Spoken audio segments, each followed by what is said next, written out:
Bon, enfin, c'est fini. Bon, OK. Alors, messieurs, première question.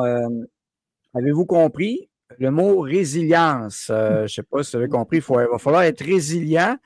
C'était répété je ne sais pas combien de fois. J'ai arrêté de compter à un moment donné. Mais merci, Maxime, de nous accompagner pour ce commentaire, pour commenter ce budget-là. Ben, budget, en tout cas. C'est différent. C'est le premier budget depuis 16 avril 2024. La dernière fois, c'était Christophe Freeland, qui c'était un budget de dépenses. Mais on s'en va vers un déficit encore. On creuse le déficit. J'ai hâte de voir qu'est-ce que vous avez à dire, messieurs, Samuel Grenier et autres. Je sais que Samuel, tu as un tableau de prêt, puis je regardais ça, le budget, on a plusieurs choses. Il y a peut-être une chose, il y a des coupures prévues dans la fonction publique, mais c'est timide. Alors, vas-y, Maxime, commencez. Bien, merci. Ça me fait plaisir d'être avec vous cet après-midi. J'ai regardé ça avec attention. Ce que je m'aperçois, c'est qu'on ne vit plus dans une fédération où on respecte la Constitution canadienne, où la division des pouvoirs entre le fédéral et le provincial elle est claire, comme dans la Constitution canadienne. Ce n'est plus le cas. Le fédéral dépense des milliards de dollars dans des champs de juridiction qui sont exclusivement réservés aux provinces selon notre Constitution canadienne. Que ce soit en éducation, que ce soit en infrastructure locale, ce n'est pas la responsabilité du gouvernement fédéral. Et il fait ça pour acheter des votes, plaire aux provinces. Mais en faisant ça, il crée un déficit énorme de 78 milliards de dollars, c'est le vrai chiffre, et il pense stimuler l'économie et créer de la richesse.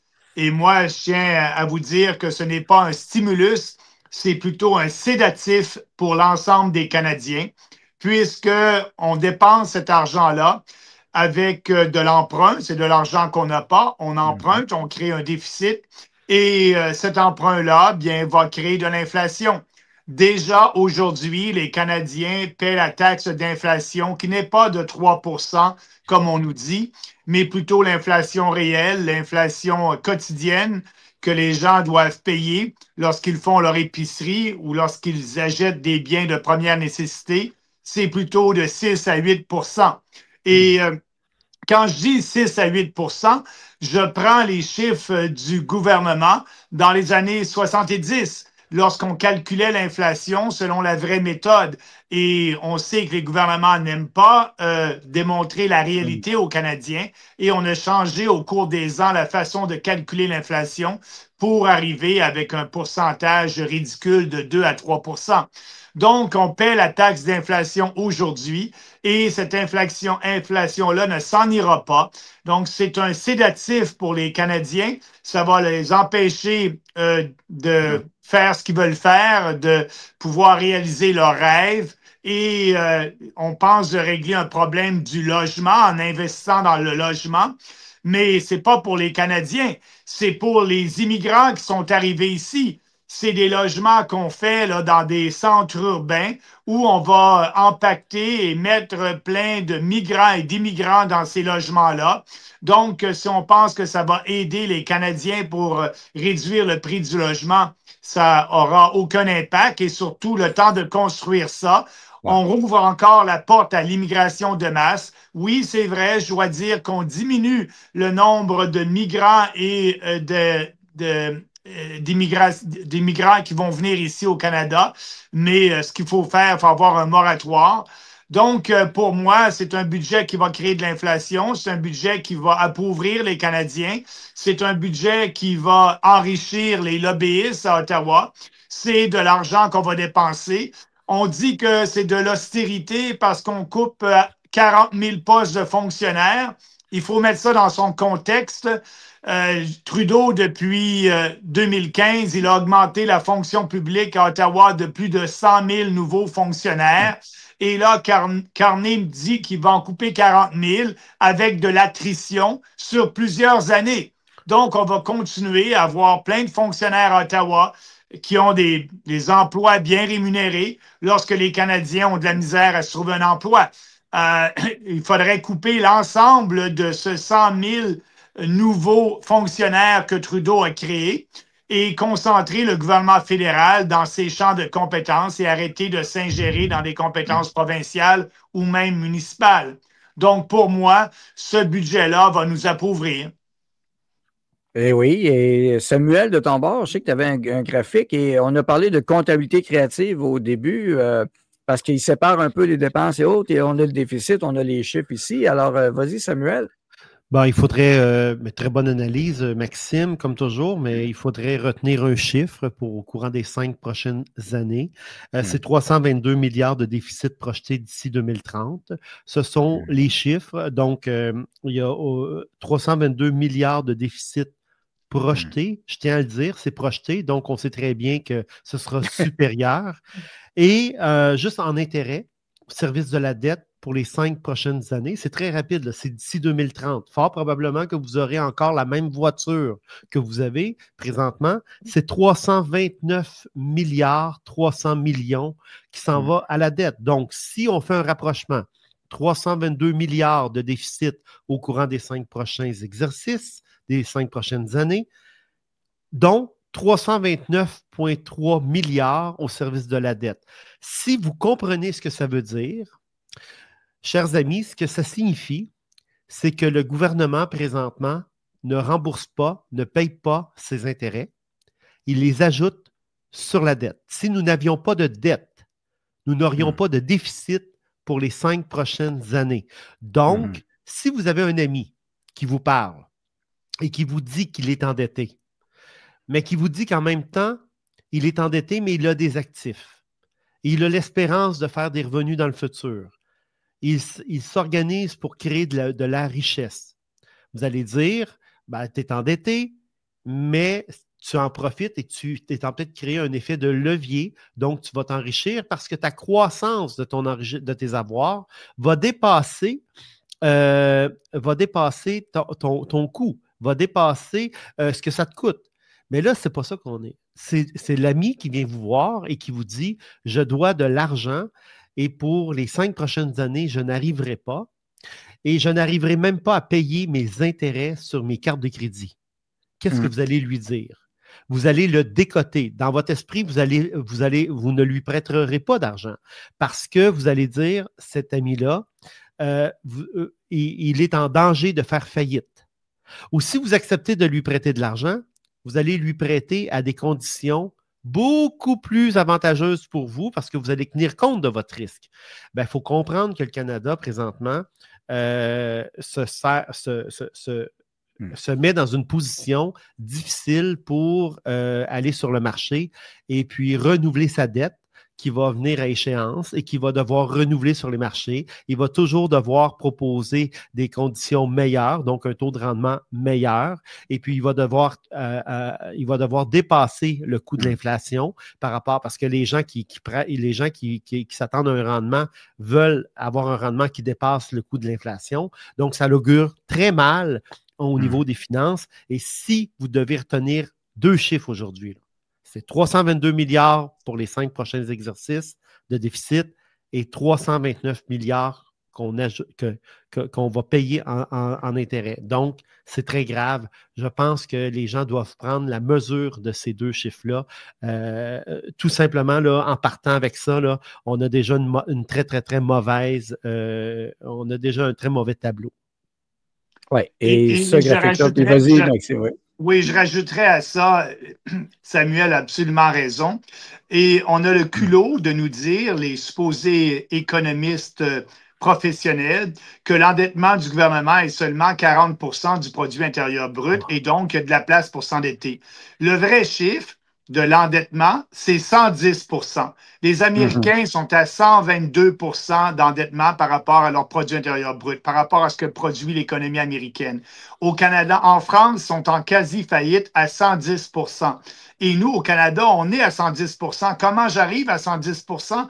C'est qu'il y a seulement un payeur de taxes. Et c'est toujours la même personne. On paie les déficits à Québec et on paie les déficits à Ottawa et on paie les déficits de nos municipalités. Donc, quand on additionne les 3 paliers de gouvernement, le taux d'endettement sur l'économie, c'est 110%. Et c'est nous, les Canadiens qui doivent absorber ça. Et donc, ça n'a pas d'allure. Et je pense que Samuel l'a bien expliqué. Oui, puis vas-y, Samuel. Ben, c'est parce que moi, la façon dont je vois les budgets, c'est pour donner l'espoir, c'est pour orienter les pratiques d'un gouvernement, c'est pour dire voici où nous allons avec l'économie et qu'est-ce que nous allons faire. Il faut comprendre que à la veille d'une récession, oui, il était commun dans nos livres d'économie, quand on étudiait, de comprendre qu'un gouvernement pouvait devenir dépensier à la veille d'une récession afin de stimuler l'économie et éviter que le pays plonge dans une récession parce que à la veille d'une récession, il y a de plus en plus de chômeurs, il y a de plus en plus d'entreprises qui diminuent leur production. Donc, le marché il rend disponible des gens pour travailler, rend disponible des transporteurs, des camions, il rend disponible des gens pour travailler dans les bureaux, il rend disponible une force de travail et de l'énergie. Donc, quand le gouvernement se met à dépenser pour stimuler l'économie, ben, tu acceptais que pendant quelques années, il y a un déficit dans un gouvernement, dans un budget, parce que tu disais, oui, il y a un déficit, mais ça soutient l'économie. Et au sorti de cette récession-là ou de ce ressac au niveau économique, lorsque l'économie va reprendre du poil de la bête, bien, le gouvernement va diminuer ses dépenses, va devenir moins dépensier, va être il va économiser, il va faire attention à ses dépenses et il va dégager un surplus qu'il utilisera plus tard lorsqu'il a besoin d'injecter de l'argent dans l'économie. C'est un peu ce qu'on apprenait dans nos livres, c'est un peu de la façon dont on était capable de comprendre les budgets. Mais là, présentement, c'est que le déficit, il est structurel. Il l'est parce que le gouvernement fonctionne à perte chaque année. Et ça, c'est inquiétant parce que ce ne sont... oui, ils investissent dans toutes sortes de trucs, mais quand vous allez voir le budget, là, je peux vous dire là, qu'il y a vraiment des twists au niveau finance, là, parce que là, on est rendu qu'on calcule les crédits de recherche et développement des entreprises comme étant des investissements et non des dépenses de structure. Je m'excuse, mais quand on fait le rapport d'impôt d'une corporation et qu'on a le droit à des crédits, ben c'est parce que l'entreprise va recevoir un chèque au lieu d'envoyer de l'argent au gouvernement. Alors, je m'excuse, là, mais là, on est rendu qu'on considère ces crédits-là comme étant des investissements de la part du gouvernement dans ce qu'on appelle des dépenses générationnelles, etc. Ça ne fonctionne pas, là, je veux dire, c'est prendre les gens pour des connards, là, et ça ne tient pas la route. Une simple analyse là, rapide là, nous permet de voir là, que c'est une twist avec des mots pour nous faire avaler le fait que le déficit, finalement, il serait moins élevé, que d'ici 3 ans, on le résorbe, alors que c'est faux. C'est dans les 5 prochaines années, on s'aperçoit qu'il y a encore un déficit et c'est monstrueux à constater. Mais puis ton point est bon, puis j'ai senti, puis Maxime, tu pourras me corriger, mais ça ressemblait effectivement un peu comme ce que Samuel expliquait, on peut dire une politique keynésienne à côté, mais quasiment aussi, je peux me tromper, mais un plan, est-ce qu'on peut dire que c'est un plan Marshall de sauvegarde, de sauvetage du Canada? Je veux dire, on le voit, il y a quand même une injection massive. Alors, et l'achat canadien, intercanadien, on parlait des imports-exports, on veut trouver des nouveaux marchés. Encore là, c'est un plan de licorne totalement idiot. On a ça dans le budget. Ils les ont, les chiffres. Alors, ce qu'ils ont dit, ça ne reflète pas ce qu'ils ont la réalité. Ben ça, c'est nos exportations de marchandises du Canada. Ben, et c'est encore les États-Unis, notre principal partenaire. Qui va le rester. Et ça va le rester. Ben oui. Arrêtez de penser qu'on va mettre nos affaires sur un bateau puis qu'on va les envoyer aux îles Mouk-Mouk pour, je veux dire, que ça prenne 3 semaines. On envoie du stock aux États-Unis et c'est trop long. Il faut trouver des moyens que ça soit encore plus rapide. C'est la plus grande frontière terrestre au monde. C'est avec les États-Unis. C'est notre partenaire c'est notre partenaire naturel. Ça, là, c'est de la foutaise. C'est parce qu'on cherche à créer une diversion. Je ne sais pas ce que tu en penses, Maxime, mais c'est pour donner de faux espoirs aux gens. Et puis, parce que finalement, je m'excuse, là, mais les entreprises que moi, je connais ne sont pas intéressées du tout à produire des armoires pour un autre continent à 6000 km d'ici. Ils veulent envoyer leurs panneaux aux États-Unis. Oui, tu as absolument raison, Samuel. D'ailleurs, si on remonte dans l'histoire, dans les années 70, le gouvernement Trudeau père, à l'époque, avait la troisième voie, on appelle ça comme ça. Il voulait diversifier l'économie canadienne et trouver de nouveaux marchés. Il a créé la commission McDonald quelque chose, je ne me rappelle pas. Et la conclusion de cette commission-là, c'était de signer une entente de libre-échange avec les Américains, ce que fait le gouvernement de Mulroney en 1988. Et donc, diversifier, c'est beau, c'est ce que nous dit Carney. Trudeau père a essayé ça et je suis d'accord avec Samuel, ça ne fonctionnera pas. Nos économies sont intimement liées, nous et les Américains, qu'on le veuille ou pas, et ça va toujours faire partie de la grande majorité de nos exportations. Aujourd'hui, c'est à peu près 75% des exportations du Canada qui vont aux États-Unis. Peut-être que ça peut diminuer à 70, mais ça va rester que les Américains vont demeurer notre plus gros partenaire commercial. Et ce que j'aimerais dire sur les chiffres que Samuel nous a présentés sur les déficits, ça, c'est la projection du gouvernement. Il faut dire que le déficit de cette année, selon leur projection, l'an passé, devait être de 40 milliards. Et là, il est de 78 milliards. Donc, ces chiffres-là, je ne serais pas surpris que ça soit encore à la hausse l'an prochain. On est dans un cercle non pas vertueux, mais un cercle qui fait en sorte qu'on est dans un tourbillon d'endettement qui ne se termine plus.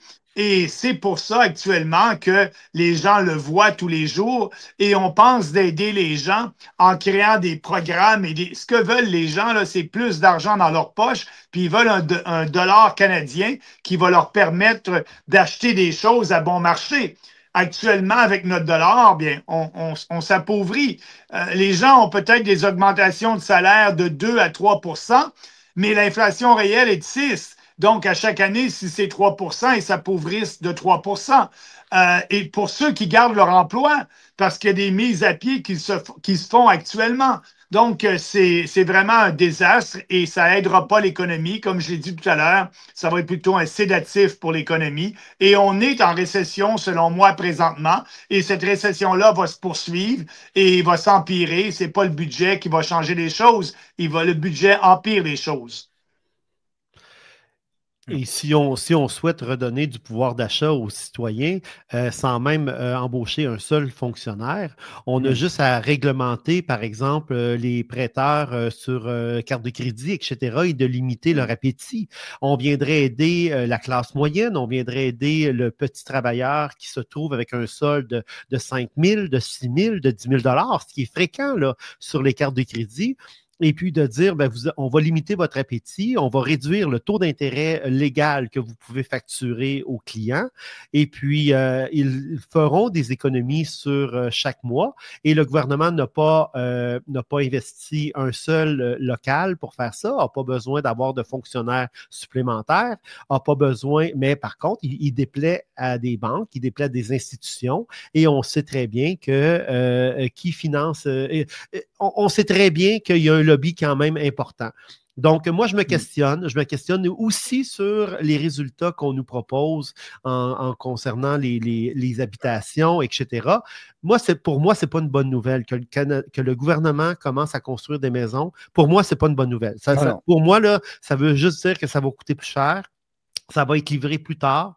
Le gouvernement de Justin Trudeau n'a même pas été capable de planter 2 milliards d'arbres.